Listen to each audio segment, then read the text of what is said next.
모건 스탠리가 한국의 올해 GDP 성장률 전망치를 2.9%로 기존 전망치보다 0.4%포인트 하향 조정했습니다. 또한 내년 성장 전망치 역시 기존보다 0.2%포인트 낮춘 3.9%로 전망했습니다. 한국신용평가는 한진해운과 현대상선, SK해운의 회사채 신용등급 전망을 안정적에서 부정적으로 변경했습니다. 이는 수익 창출력 약화로 재무적 부담은 더해진 한편 올 들어 영업성과 개선 불확실성 역시 커졌기 때문으로 분석합니다. 주택거래가 침체된 가운데 여름 비수기임에도 아파트 전셋값은 상승세를 이어가고 있습니다. 한편 집주인들이 저리 대출을 활용해 전세를 월세나 반전세로 돌리면서 아파트 임대 수익률은 3%대 중반대까지 높아진 것으로 나타났습니다. 때이른 초여름 무더위로 지난달 얼음 정수기 판매가 크게 증가한 것으로 나타났습니다. 맥주 판매도 편의점과 대형마트에서 많게는 전달보다 30%나 증가하면서 날씨 특수를 톡톡히 누리고 있습니다.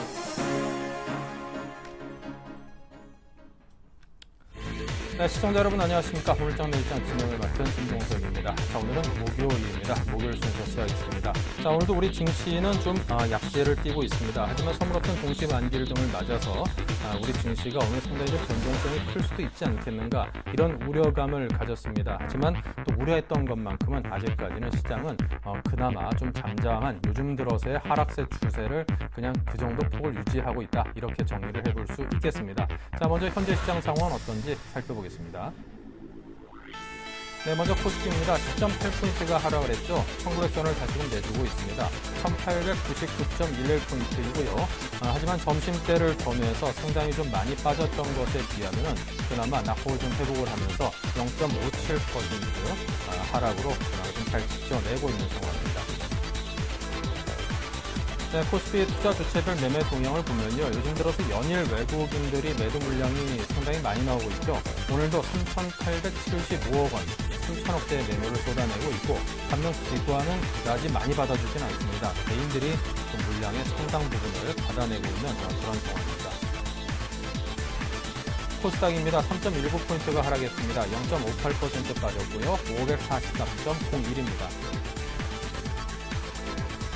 네, 코스닥 투자 주체별로 보겠습니다. 외국인은 역시 코스닥에서도 꽤나 많이 팔고 있습니다. 230억 팔고 있고요. 기관은 코스피하고는 달리 코스닥에서는 외국인과 함께 매도 쪽에 가담을 하고 있습니다. 네, 원달러 환율입니다. 1.6원이 올랐습니다. 1135.2원이네요.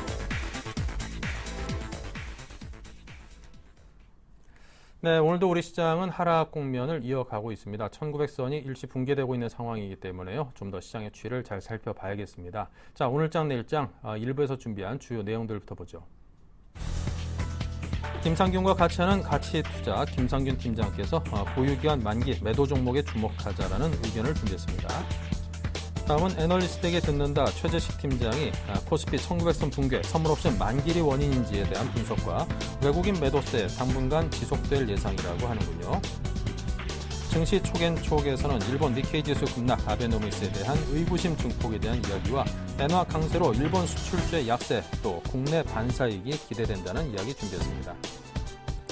네, 테마톡톡에서는 정제 멘토와 함께 신공항주 급등, 하지만 신규 매수는 자제하고 기존 보유자는 이익을 실현하자는 의견을 준비했습니다.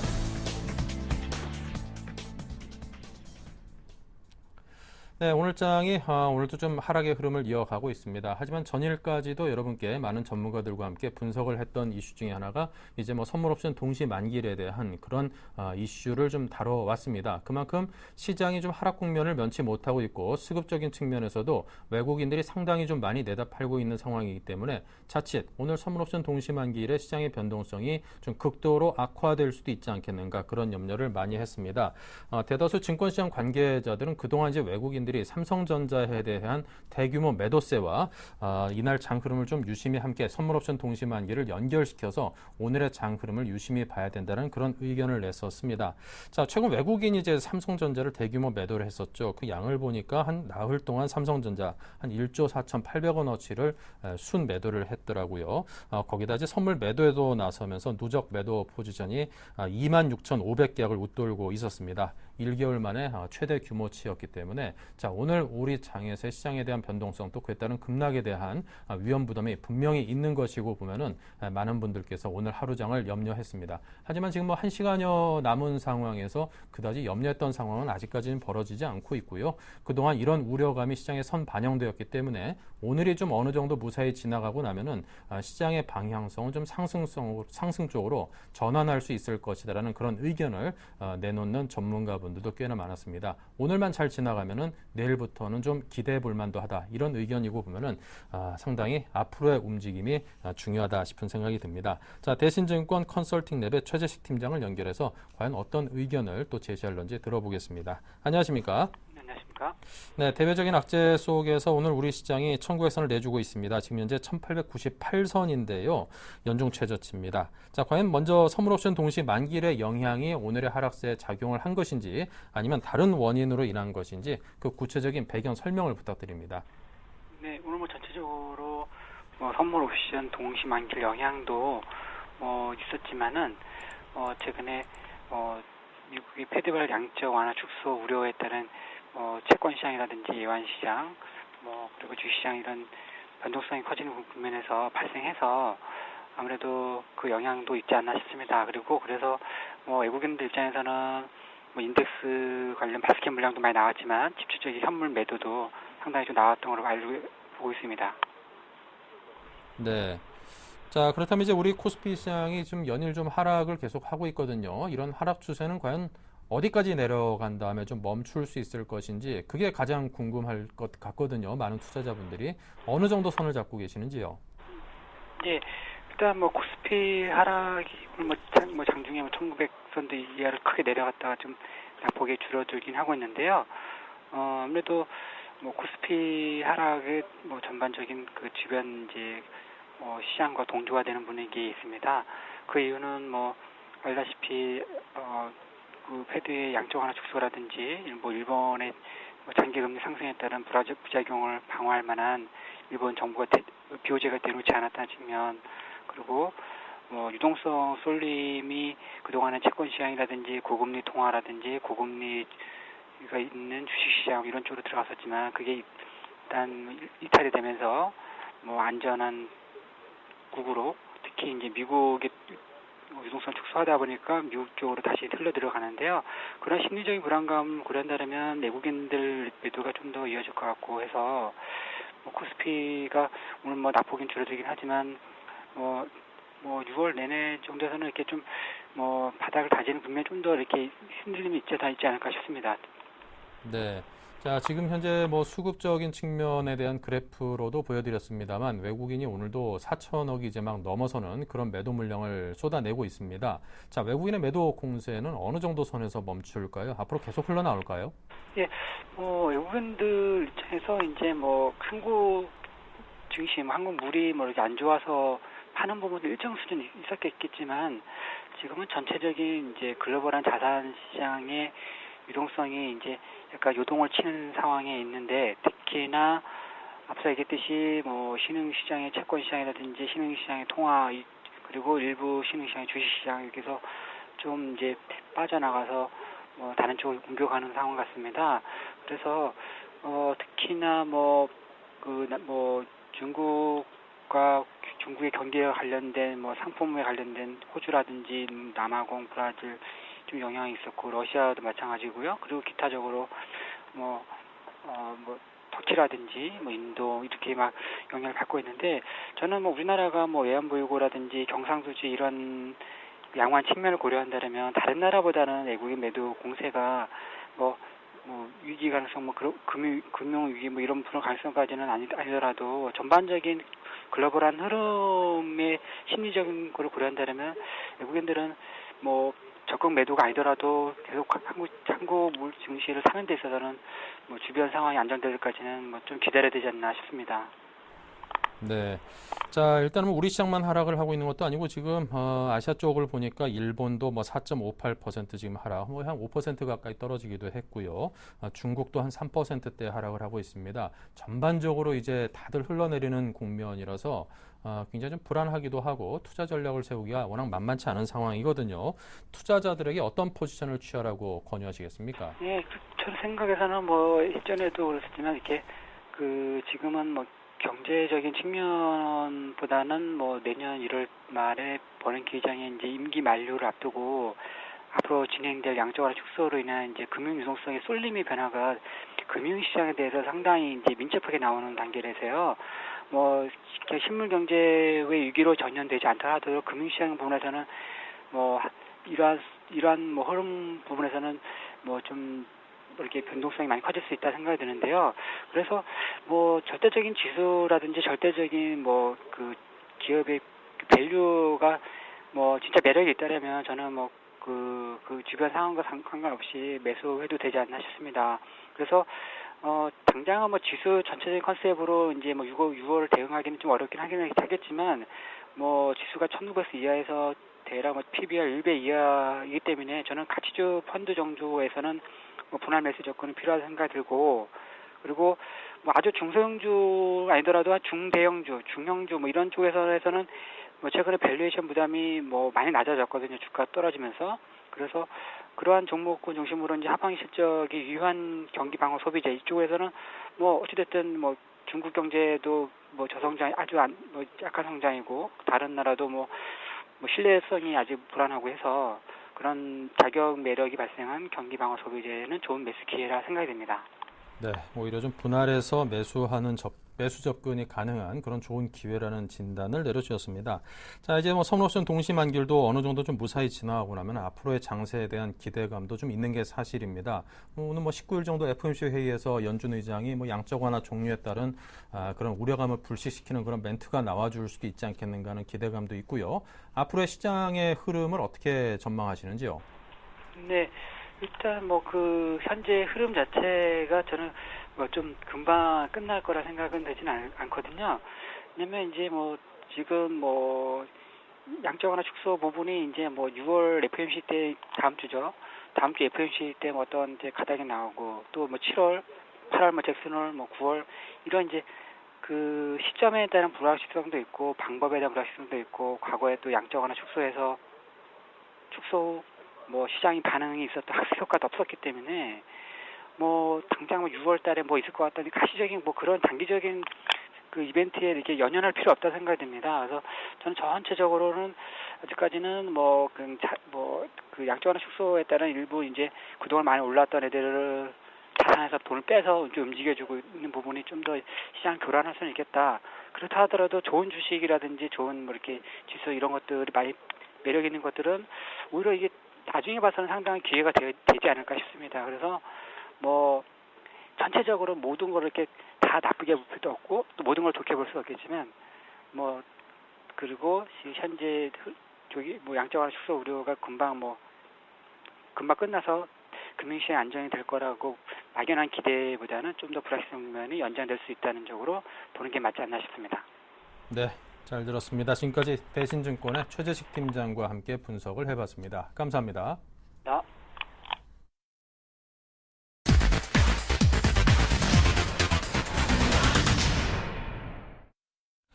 네, 계속해서 발빠른 이슈 분석과 실질적인 전략을 듣겠습니다. 증시 초견 쪽 SK증권 역삼 PIB지점의 조윤석 과장입니다. 안녕하세요. 네, 안녕하십니까. 네, 일본 니케이 지수가 급락세를 이어가고 있습니다. 오늘도 한 5% 가까이 급락했는데요. 자, 구체적인 원인부터 듣겠습니다. 네, 일본 주식 급락 원인 지금도 한 5.4% 정도 밀리고 있는 중이고요. 환율 부분에서 좀 먼저 찾아봐야 될 것 같습니다. 지금 현재 95엔 지금 붕괴된 상태고요. 4월 이후에 지금 최대 하락이 계속적으로 갱신되면서 좀 안 좋은 모습이 연출되고 있습니다. 증시 자체도 고점 대비해서 17%가량 하락하면서 대지진 이후에 최고 변동성이 연출되면서 시장에 지금 극도로 불안해하는 모습이 연출되고 있는 상황이고요. 우선 표면적으로 드러나는 것은 일본 재무성의 발표로 하나 있습니다. 일본 투자자들이 해외 자산을 매각하고 있다. 채권 쪽에서 3,900억 엔, 그리고 주식 쪽에서 2,200억 엔 정도 매수를 하면서 이것들이 환전에 다시 들어오게 되면 일본 엔화 약세를 유도하지 못하고 결국 강세 측의 수급적 요인이 되지 않을까 그렇게 우선 판단하고 있는 모습이고요. 또한 정부에서 이렇게 변동성이 극심한 환율을 잡기 위한 추가적 정책을 내놓지 않았다는 것에 대해서 시장에 조금 의구심을 갖고 있는 모습입니다. 즉 아베노믹스를 통해서 경제 활력소를 조금 돋는 상황이고 인플레이션도 조금 높여보겠다 이런 정책들을 추진했었는데요. 그 정책의 추진성, 일관성에 대해서 시장이 의심을 갖고 있는 거죠. 그러면서 시장 달러 강세와 맞물리면서 일본 시장도 한마디로 다시 흔들리는 그런 모습을 보이고 있다 판단하고 있습니다. 지금은 금리 상황도 굉장히 중요하지만 현재 상황에서 환율이 95엔대가 무너지면서 일본의 정책적으로 추가적 사항이 나오지가 않으면 변동성은 계속적으로 확대될 여지가 있다. 그렇게 보시면 될 것 같습니다. 네, 자, 엔화 강세로 인해서 일본 수출주가 다시금 또 약세를 보이고 있는데요. 이와 관련해서 향후 국내 수출주의 향방은 어떤 흐름을 탈까요?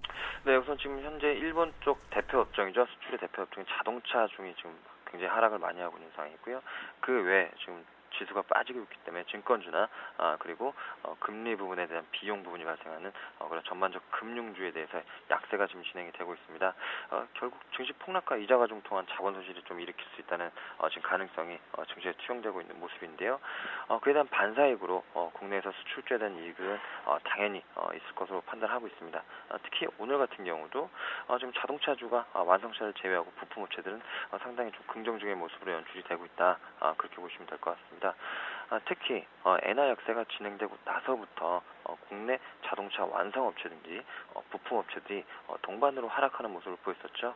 즉 가격 경쟁력이 약화되는 모습을 보였었는데 가격 경쟁력 측면 저희가 잃어버렸던 부분에 대해서 조금씩 회복하는 모습을 보여줄 것이라고 보고 있고요. 국내 자동차 반사이익은 완성차보다는 특히 일본 쪽에 수출이 가능한 업체들을 좀 주목 더 하셔야 될 것 같고요. 그렇기 때문에 부품주에 대해서 좀 반사액이 좀 강하게 나올 것 같습니다. 실질적으로 IT 부분에서도 많은 부분에 반사액이 있을 것이라고 예상하고 있지만 사실상 IT 부분에서는 직접적으로 경쟁하는 것들이 별로 없다고 보시면 될 것 같습니다. 특히 재료업체나 장비업종, 부품업종 이렇게 세 가지로 나눌 수가 있을 것 같은데요. 재료 같은 경우는 워낙 일본 쪽이 강세를 보이고 있는 상황이고요. 부품 쪽은 우리나라도 많이 따라오는 상황이기 때문에 그런 큰 영향을 받기는 어려울 것 같습니다. 즉 IT 업종에서의 부품 쪽은 일본 엔화 약세보다는 개별적 경쟁력에 따라 다우된다. 그래서 지금 같은 경우는 엔화 약세보다는 본질적인 경쟁력을 조금 더 생각하시는 것이 좋지 않나 판단하고 있습니다. 네. 자, 시장의 흐름이 연일 우리 투자자분들을 상당히 힘겹게 하고 있습니다. 전문가들의 대응 전략에 대한 조언이 필요할 텐데요. 자, 어떤 마감 전략을 세우셨습니까? 네, 현물 매수가 여전히 부담이 되고 있습니다. 오늘 같은 경우도 외국인 지금 4,700억 정도 굉장히 많은 수고요. 그중에 IT가 2,600억가량 지금 매도가 되고 있습니다. 특히 더 안 좋은 점은 IT에 집중이 되고 있다고는 하지만 다른 업종들에 대해서도 전반적으로 매도가 나오는 것이 상당히 안 좋은 매도가 진행이 되고 있다 판단하셔야 될 것 같고요. 그런 수급적인 부담은 계속적으로 진행이 될 것으로 보고 있습니다. 그 기간 자체도 굉장히 중요할 것 같은데요. 지금 시장에서는 유동성 환수에 대한 걱정을 계속적으로 하고 있는 모습이죠. 이런 것들이 걱정으로 마감이 되기 위해서는 FOMC 회의를 굉장히 주목하셔야 될 것 같습니다. 다음 주 FOMC 회의 때까지는 아마도 현물 매도세가 좀 지속적으로 나올 확률이 높기 때문에 거래소 현물 쪽은 조금 주의하셔야 될 걸로 판단할 수 있을 것 같고요. 결과적으로는 글로벌 매크로 달러라든지 환율이라든지 여러 가지 것들이 미 달러와의 연동돼서 움직일 확률이 굉장히 높습니다. 그래서 그 미 달러와 움직임에 따른 이머징 시장에 대한 그 위험도를 조금 판단해 보셔야 될 것 같고요. 단적으로도 말씀드려보면 신흥시장이 지금 전부 다 폭락 아닌 폭락을 하고 있는 상황이죠. 게다가 브라질 같은 경우에도 토빈세를 없앨 정도로 자본 유출이 굉장히 심해지고 있는 모습입니다. 본국으로 다시 한번 캐리 트레이드 됐던 것이 돌아간다는 의미죠. 그런 의미에서 이것들을 막아줄 정책적 수단은 개별적 국가의 모멘텀보다는 FOMC 회의를 통한 유동성 환수에 대한 가이드라인 제시가 필수라고 보고 있습니다. 그렇기 때문에 다음 주까지는 되도록이면 조심하시는 구간이라고 판단하실 수 있을 것 같고요. FOMC 회의 이후에 좀 배팅이 이루어질 거라 보고 있습니다. 그렇기 때문에 기존에 저도 보유하고 있던 주식 말고는 추가로 매수할 종목은 없다고 보고 있고요. 현금 보유 유지하도록 하겠습니다. 네, FOMC 회의 이후에나 좀 시장에 대해서 판단을 하고 접근해 볼 만하다. 그때까지는 좀 현금 보유에 대한 말씀을 하셨습니다. 자, 그렇다면 지난주 추천 종목 수익률 어떻게 나왔는지 확인하겠습니다. 네, 현재 조윤석 과장의 포트폴리오입니다. 현금 비중이 40%, 좀 상대적으로 넉넉하게 있고요. LTS, 동바이텍, 이라이콤 세 종목이 각 20%씩 편입되어 있네요. 자, 모두 세 종목이 편입된 포트폴리오 수익률입니다. 전 종목이 지금 다 수익을 내고 있죠. 동바이텍 8.9%, 이라이콤이 3% 수익 나 있습니다. LTS도 1.8% 올라 있습니다. 네, 지금 같은 시장 상황에서 전 종목이 다 수익을 내고 있다는 게 대단합니다. 자, 이 종목들에 대한 대응법 알려주십시오. 네, 우선 한 종목씩 말씀드리겠습니다. 우선 동바이텍 먼저 말씀드리겠습니다. 동바이텍 같은 경우는 지금 본질적인 회사의 변화가 계속적으로 나타났다고 강조를 드렸던 부분이었었고요. 지금은 기술적 조정이 마무리되는 시점이 거의 임박했지 않나 판단하고 있습니다. 최고점 같은 경우 9,000원 부근까지 상승했다가 지금 거의 1,200원 정도가 밀린 7,800원 정도를 기록하고 있는 상황이죠. 즉 어느 정도 30% 정도 상승폭을 좀 되돌림 현상을 받았기 때문에 이제는 다시 한번 상승을 준비할 수 있는 모습이고요. 펀더멘털상으로도 가동률이 90% 육박할 정도로 지금 공급이 굉장히 원활하게 이루어지고 있는 상황이기 때문에 2분기부터는 실적 부분도 좋게 기대할 수 있을 듯합니다. 게다가 중국 쪽에 범용 스마트폰에 대한 부품 공급이 계속적으로 확대 일로에 있기 때문에 이 부분에 대한 테마가 추세적으로 이루어질 경우에는 계속적으로 큰 폭의 상승이 나올 수 있다는 점 꼭 강조드리고 싶고요. 그 다음에 LTS입니다. LTS 같은 경우 다른 종목들과 마찬가지로 좀 힘을 못 받고 좀 횡보하고 있는 모습을 보이고 있는데요. 지금은 횡보 구간의 일종이기 때문에 좀 인내력을 좀 발휘해야 되는 구간이라고 생각하고 있습니다. 특히 여러 가지 2분기부터 실적이 턴할 걸로 예상을 하고 있는 상황인데요. 수급적인 문제가 조금은 있는 상황입니다. 6월 15일부터 진행이 되는 작년에 발행됐던 물건이었죠. BW가 상환을 할 수 있는 상환 신청 기간이 다가오고 있습니다. 그에 맞춰서 매수가 조금 주춤하는 모습이고요. 그런 것들에 대해서 매도세가 진행이 되지 않는다는 것이 시장에서 확인되게 되면 다시 한번 상승할 것으로 보고 있기 때문에 LTS 같은 경우도 꾸준히 홀딩 전략 지금이라도 계속적으로 말씀드릴 수 있을 것 같고요. 이라이콤 같은 경우도 추천드린 이후에 계속적으로 오르고 있는 모습입니다. 특히 강조를 드렸던 부분이 있었죠. 이라이콤은 고객사의 태블릿 PC가 공격적으로 생산이 되고 있다. 그렇게 말씀드렸었는데요. 그런 것들이 여전히 잘 진행이 되고 있는 상황이고 또한 스마트폰 시장의 성장이 주춤해지고 있는 상황이지만 여전히 미드랜드 제품이나 로우엔드 제품 같은 경우는 시장이 성장하고 있는 모습을 직접적으로 수치를 통해서 확인할 수가 있습니다. 그 외에도 시장에 대해서 긍정적으로 마인드를 좀 가져야 될 것 같고요. 패널은 점점 대형화되고 있는 추세죠. 핸드폰이나 여러 가지 어플리케이션들은 기존보다는 화면이 커지고 있는 모습을 보이기 때문에 당연히 이라이콤에 공급하는 단가가 높아질 수밖에 없는 구조입니다. 그래서 이라이콤도 지금 신고가 근처에서 지금 머물고 있는 모습인데 그 근처를 강하게 돌파할 거라고 예상하고 있기 때문에 지금도 여전히 홀딩하시는 전략이 옳다라고 말씀드리고 싶습니다. 네. 자, 근데 조금 전에 말씀하실 때 FOMC 회의 때까지는 시장이 추가 하락의 위험성이 분명히 있으니만큼 갖고 있는 종목은 그대로 보유하되 신규 진입은 좀 자제하자 그런 말씀을 주셨는데요. 자, 그럼 위험성이 상존하고 있는데도 불구하고 그냥 이 종목들 갖고 계시는 분들은 그냥 믿고 그냥 들고 가도 되겠습니까? 아니면 좀 줄여볼까요? 어떻게 할까요? 줄이실 필요는 없을 거라고 보고 있습니다. 포트폴리오를 그대로 따라하시는 분들은 아직도 현금이 40% 정도가 남아있는 상황이기 때문에 굉장히 든든하실 거라고 생각을 하고 있고요. 특히 저 개인적으로는 다음 주에 또 한번 AS를 해드릴 예정이지만 오히려 시장이 빠졌을 경우 하락이 마무리가 됐다고 생각을 하게 된다면 저는 이제 현금 비중을 좀 줄이고 오히려 갖고 있는 것들에 대한 비중을 조금 높일 생각을 갖고 있습니다. 그렇기 때문에 가지고 있는 주식에 대해서는 전혀 걱정하실 필요 없는 상황이고요. 또한 시장이 한번 폭락을 한 이후에는 복원력이 가장 큰 종목들 위주로 선택을 했던 종목이고요. 특히 특히 아직도 굉장한 저평가 영역에 머물러 있기 때문에 언제든지 빠졌다고 하더라도 걱정할 필요 없이 리바운드가 가능한 종목이라고 생각하기 때문에 홀딩 의견 계속적으로 견제해드리고 싶습니다. 네, 홀딩 의견 계속적으로 견제한다. 이런 의견을 주셨습니다. 자, 지금까지 조윤석 과장과 함께했습니다. 감사합니다. 네, 고맙습니다.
네, 계속해서 가장 관심이 많은 테마주에 대해서 알아보는 테마톡톡 시간을 이어가겠습니다. 정부가 신공항 수요 및 입지 타당성 조사에 속도를 낸다라는 소식에 대해서 신공항주 관련주가 상승을 하고 있습니다. 샘플러스의 정대희 멘토를 연결해 듣죠. 안녕하십니까?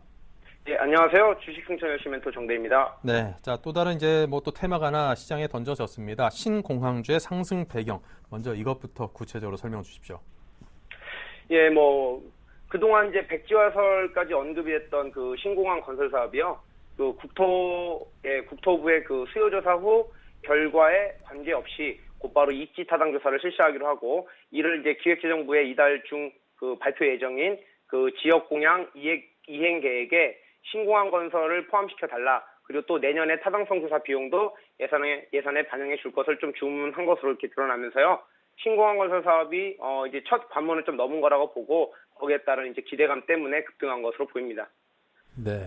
자, 그렇다면 앞으로 전망을 어떻게 잡고 가야 되겠습니까?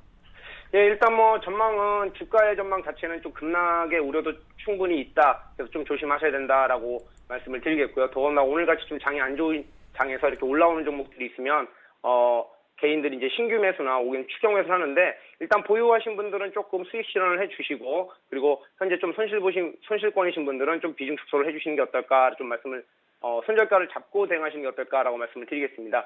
이 그 신공항 관련해서 좀 전망을 말씀을 드리면요. 일단 앞으로 남은 과제도 좀 적지 않습니다. 가장 중요한 거는 입지 타당성 조사 때 그 공정하고 신뢰성 있는 이러한 방법을 통해서 하다 보면 혹시 그 불거질 그 영남권 지자체 간의 갈등이 좀 생길 수 있습니다. 그래서 이걸 어떻게 최소화하는지, 그게 또 하나의 문제점으로 나오고요.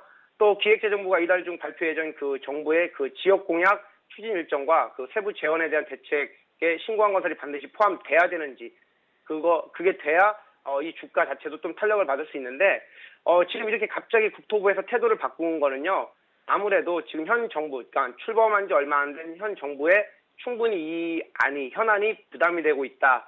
그리고 또 이런 상태로 해법을 찾지 못한 상태로 계속 표류하다가는 그 내년 지방선거에서 여당에 큰 악재를 작용할 수 있다라는 우려가 그 정치권에서 좀 나오면서 임시 방편적으로 국토부에서 이러한 그동안의 태도를 좀 돌변하면서 이러한 방안을 좀 내놓은 것 같습니다. 그래서 이것을 기획재정부가 어떻게 받아들이냐에 따라서 기획재정부가 그 지역 공약 추진 일정에 포함시킬지 아니면 안 시킬지, 그게 이제 관건이거든요. 그러니까 그 결과를 좀 보고 대응하시는 게 어떨까라고 좀 말씀을 드리겠습니다. 그렇다면 신공항주 관련해서 투자해볼 만한 종목은 어디를 꼽으십니까? 예, 일단 오늘 신공항 관련주 중에서는 그나마 이제 좀 꼭 신공항 테마가 아니더라도요. 최근에 이제 자동차 부품 섹터들이 좀 올라오는 모습이 나오기 때문에 신공항 테마도 포함이 돼 있는 그 우수 AMS라는 종목을 좀 추천해드리겠고요. 지금 이제 인터넷 연결 상태가 좀 안 좋아서 차트는 보여드릴 수가 없는데요.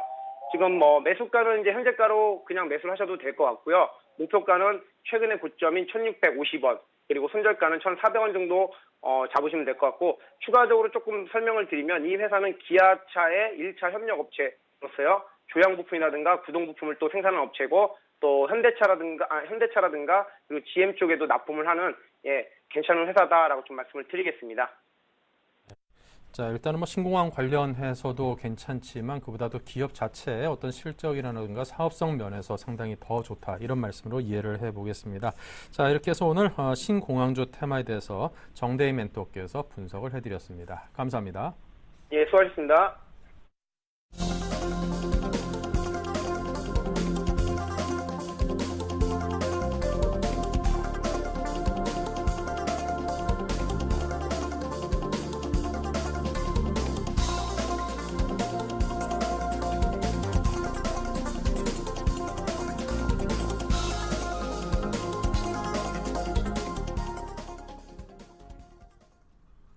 네, 7일간의 수익 다이어리 코너입니다. 자, 먼저 지난 수익률 체크, 오늘은 좀 어느 정도로 개선이 됐는지 보겠습니다. 네, 시장 상황이 워낙 좋지 않다 보니까요. 수익 다이어리에 추천 종목들의 수익률도 좀 들쑥날쑥한 양상입니다. 어제 좀 개선된 듯한 움직임을 보이더니 오늘은 대한약품 한 종목만이 2.4% 수익을 내고 나머지 종목들은 모두 다시금 손실권으로 돌아섰습니다. 자, 이렇게 해서 대한약품 박현상 대리의 종목이 오늘의 위너 종목이네요. 유일하게 수익을 내고 있죠. 네, 매주 목요일 하이투자증권 금융센터 이기택 과장과 만나고 있습니다. 안녕하십니까? 예, 안녕하십니까? 네, 추천하셨던 이수페타시스 현재 마이너스 8.8% 손절가 터치도 했고 좀처럼 좀 반등하는데 좀 힘겨워하고 있는 그런 양상입니다. 어떤 대응을 준비하고 있습니까? 예, 뭐 시장 하락하면서 조정이 나왔다라고 보여지는데요. 2분기 실적 괜찮을 것으로 보여지고 있습니다. 뭐 실적에 따라서 지금 주가 움직임이 안 되는데 웬 실적이냐 그렇게 말씀을 하시는 분들이 계실 텐데요. 사실은 위축됐다가 가장 먼저 올라오는 건 실적이 바탕되는 종목들이 있으니까 물려도 2분기 실적을 확인해 가면서 그런 종목에서 물렸다 그러면 좀 안심해야 될 구간이 아닌가 그렇게 보여지고요. 그렇지 않고 실적이 동반되지 않고 기대감만으로 올랐던 종목은 반등 시에 뭐 사실은 비중 축소하고 실적이 동반된 2분기 실적이 체크되는 종목들로 갈아타시는 게 바람직한 투자다 그렇게 보여지는데 그중에서 이스페타시스는 2분기에 1분기보다 양호한 실적을 보여줄 것으로 보여지기 때문에 일단은 홀딩 전략 그러니까 뭐 지금 현재 갖고 계신 분들이라면 홀딩 전략 유효하다라고 말씀을 드릴 수가 있겠습니다. 네, 자 이렇게 해서 이수페타시스에 대한 의견은 들었고요. 계속해서 신규 종목, 지금 같은 시장 상황에서 좀 발굴해내기가 워낙 만만치 않으시죠? 어떻습니까? 예, 뭐 지금 녹록치 않은 시장입니다. 외국인들은 연일 매도하고 있고 기관은 돈이 없어서 매수할 돈이 없다라고 얘기하고 있어서 개인들만 시장을 바치는 그런 형국인데요. 일단 오늘 1900선도 깨지고 내려온 모습이고 코스닥 같은 경우는 121선에 겨우 안착하는 모습입니다. 그런 가운데 중심에 있었던 종목들이 IT 종목인데요. 오늘 IT 부품 중에서 우전엔 한단 이런 종목 들고 나와봤습니다. 예, 일단 우전엔 한단 먼저 말씀을 드릴 내용은요. 이 종목 역시 2분기 사상 최대 실적을 보일 것으로 보여집니다.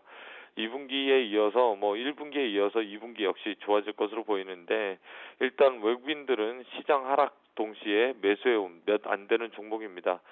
최근 들어서 외국인 기관 10,000원 이탈하면서 결국에는 매수해서 들어오는 모습인데요. 11,000원 이하에서 외국인 기관도 최근에 물렸다라고 하면 이런 종목은 실적이 동반되는구나 그렇게 이해하시면 되겠습니다. 일단 중국에 진출해 있는 자회사 양호한 실적을 보여줄 것으로 보이고 삼성전자뿐만이 아니라 일단은 일본 업체 그리고 유럽 업체들을 고객사로 모시고 있기 때문에 그런 고객사들 시장 전반적으로 양호한 실적을 보여줄 수 있는 그런 상황이 될 것으로 보여집니다. 2분기 이후에라도 실적이 꺾이는 것이 아닌가라고 보시는 분들은 베트남 공장 증설에 따른 성장성 거기에다 배팅을 할 수 있다라고 보여집니다. 3분기에 업황 둔화가 된다라고 하더라도 베트남 공장 증설 이후에 모멘텀이 아직 살아있는 종목 몇 안 되는 종목이니까 이런 종목들로 저점에 분할 매수 관점 양호하다라고 보여지고요. 매수가는 오늘 종가로 보일 수가 있겠고 지금 올해 실적 대비 PER 7배니까 10배까지 간다라고 하면 14,000원대까지는 충분히 도달 가능해집니다. 그렇기 때문에 연말까지 14,000원 트레이딩 전략 유효하다라는 말씀 드릴 수가 있겠습니다. 네, 자 이렇게 해서 지금 시장 상황이 좀 녹록지 않긴 합니다만 이런 상황에서도 우전엔 한 단, 이 정도면은 수익 내볼 수 있다라는 종목으로 아주 오늘 추천을 들어봤습니다. 자, 지금까지 하이투자증권 이기택 과장과 함께했습니다. 감사합니다. 네.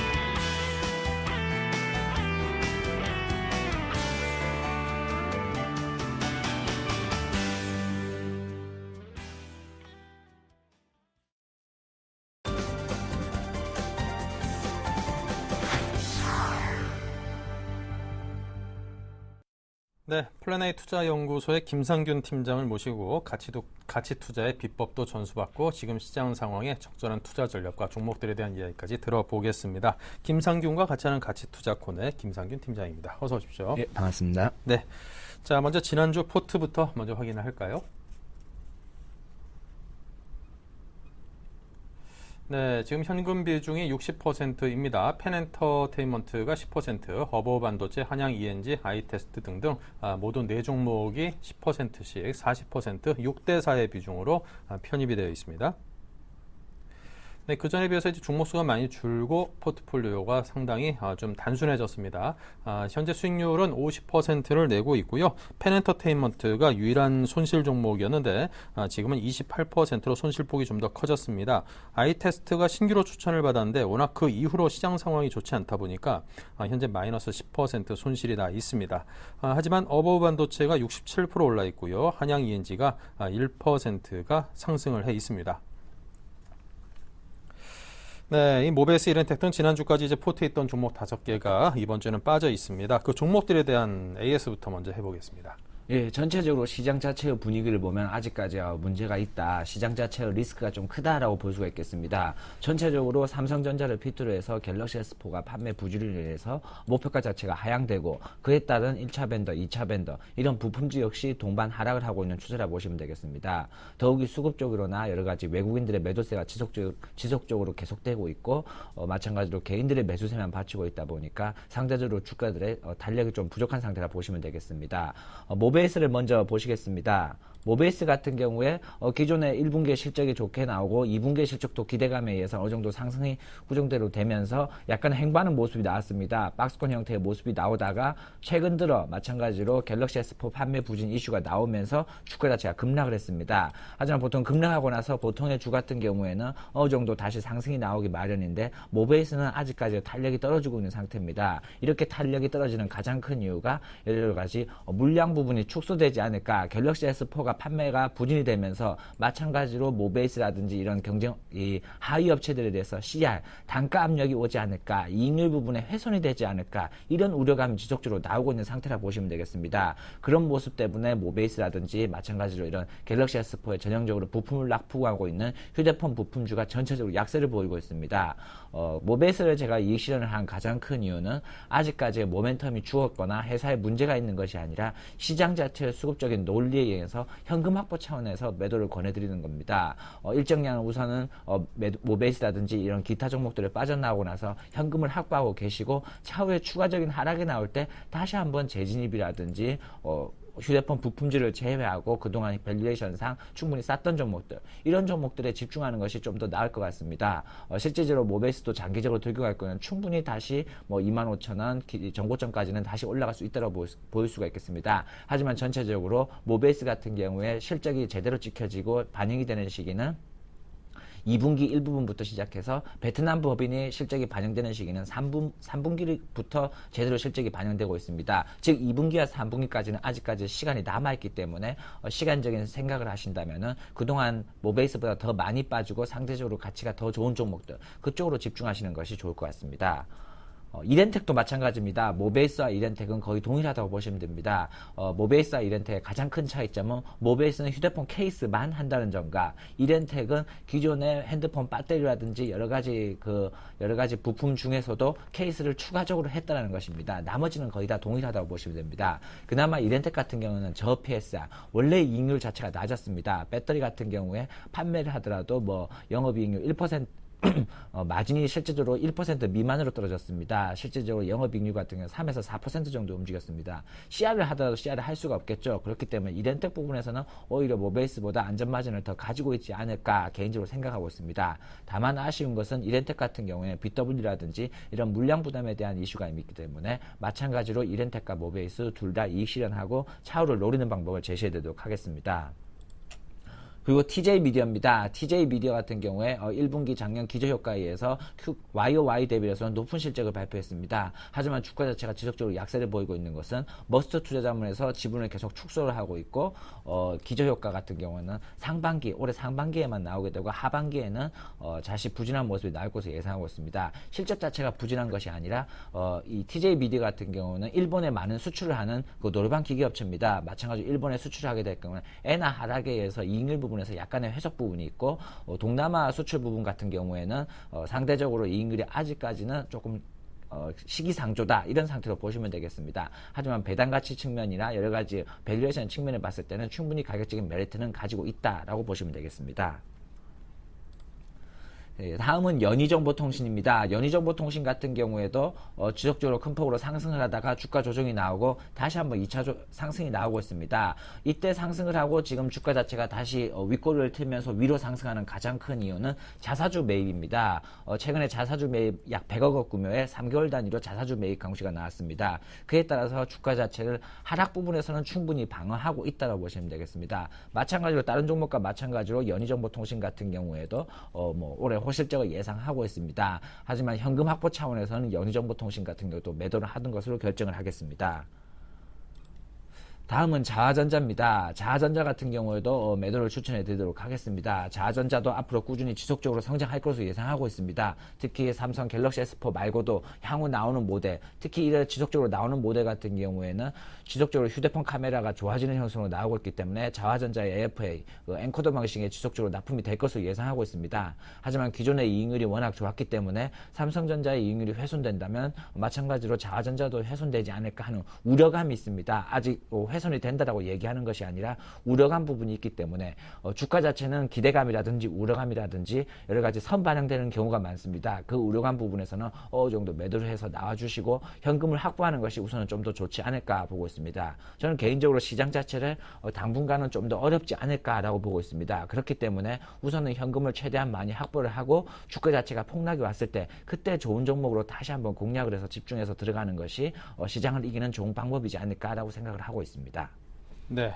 자, 이 종목들을 이미 이제 매도는 하셨습니다. 근데 말씀하신 가운데 이 일부 종목들에 대해서는 3분기에도 실적이 상당히 좀 좋게 나올 것으로 기대가 된다. 이런 말씀을 해주셨거든요.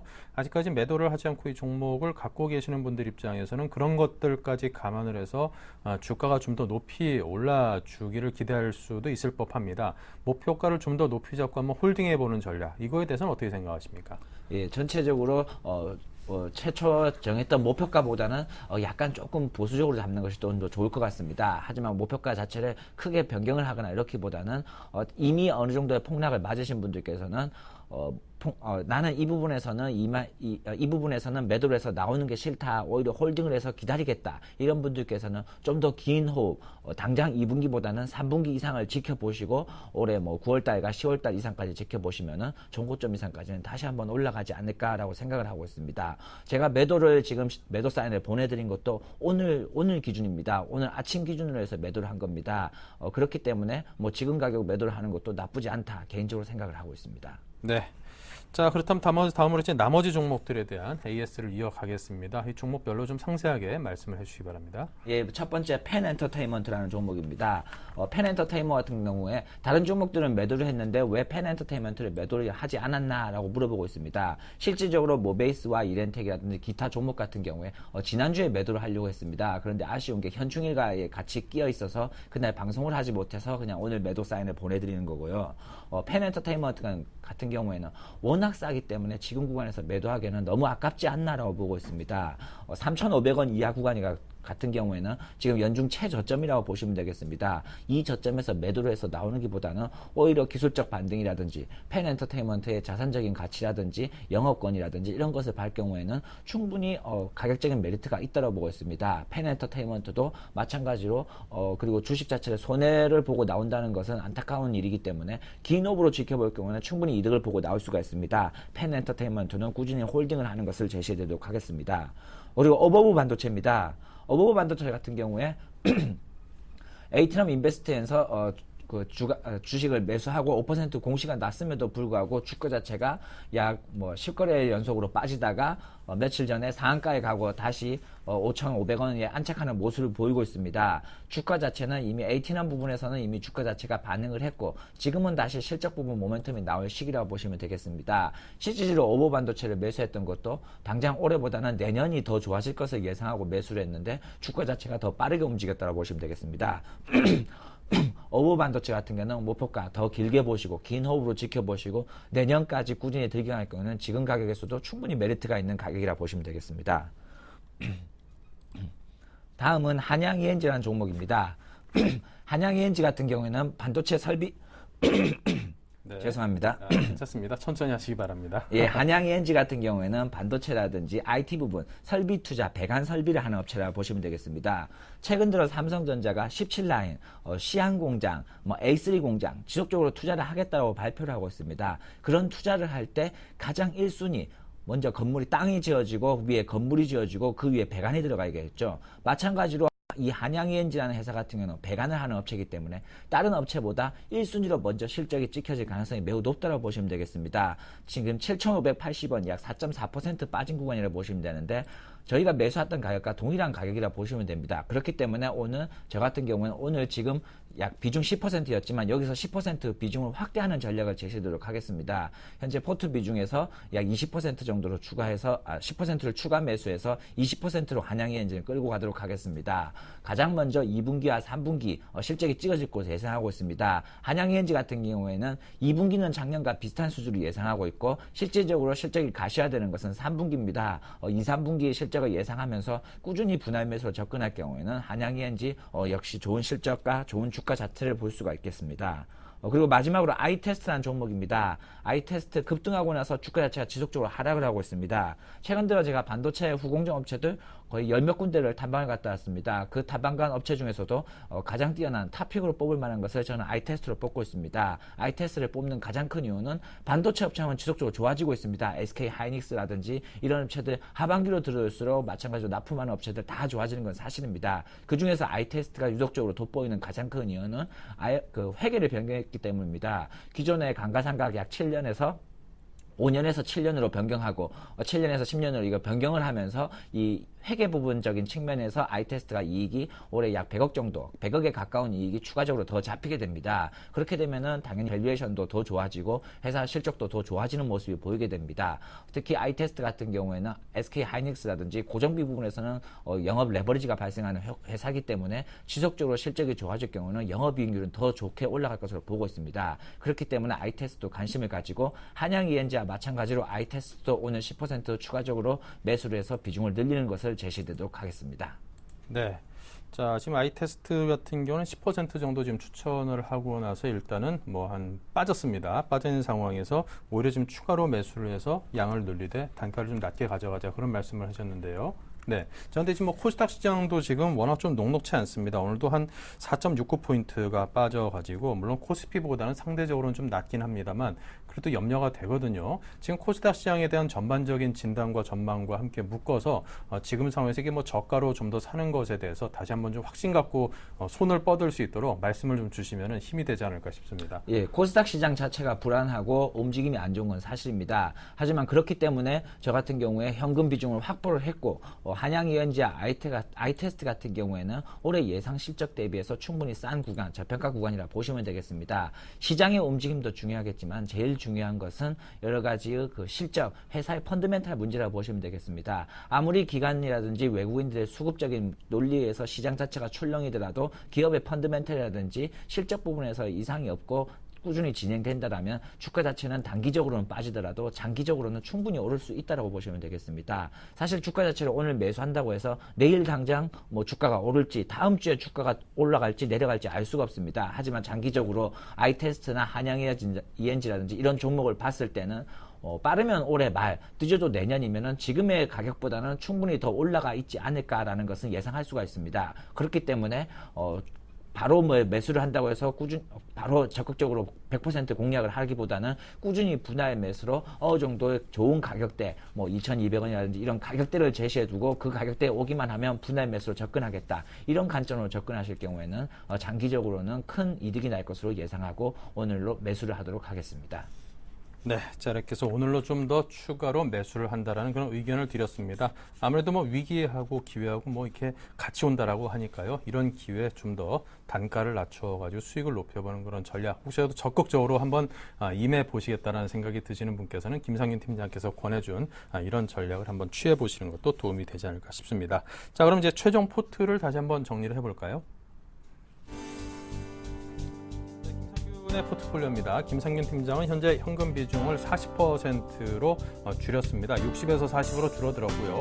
엔터 펜엔터테인먼트는 10%, 어버브 반도체 10% 비중 그대로입니다. 그리고 한양 ENG와 아이테스트 아무래도 뭐 코스닥이 상대적으로 괜찮고 IT 관련해서 장비라든가 테스트라든가 뭐 배관설비 이와 관련된 쪽들이 좀 괜찮지 않을까 싶어가지고 지금 저가에 오히려 한 10%씩 더 매수를 하자라는 의견을 제시해서 20%씩으로 늘어났습니다. 자, 이렇게 수익률 점검을 하면요. 전체 포트 수익률은 50%에 달하고 있고요.